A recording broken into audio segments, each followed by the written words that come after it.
Dağın başındaki çağaç,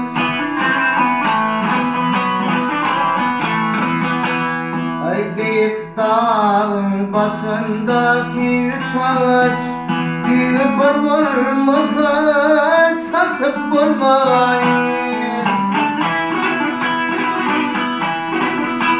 Ay dağda yatan dünya kimi taşları, Volvinin götürü atıp bulmayın.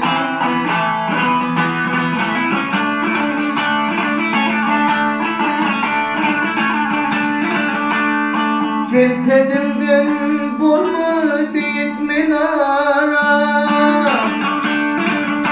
ay pisiz ettinden bulma büyük minara.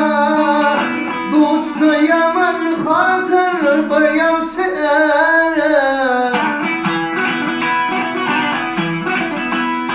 başın kesip kanın dökü kenara, yağ öldürüp piyade satıp bulmayın.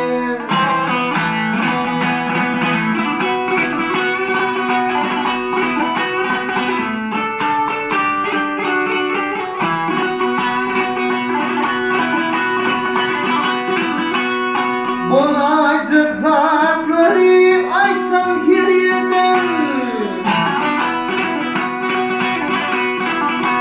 hay bulacak zatları aysam her yerden. Tutsam açar yakar sonar sinirden, hay ayarım yamani soğuk demirden. Hudayım duş etse sapıp bulmayın.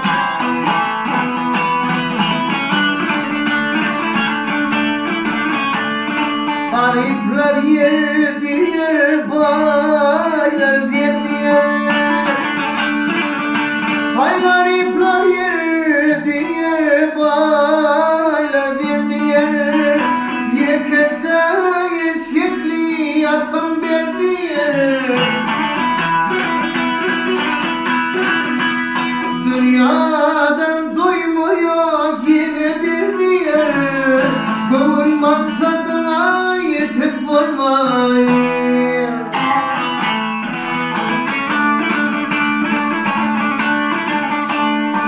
Mavkum oli senin alan dolmasa, mavkum oli senin alan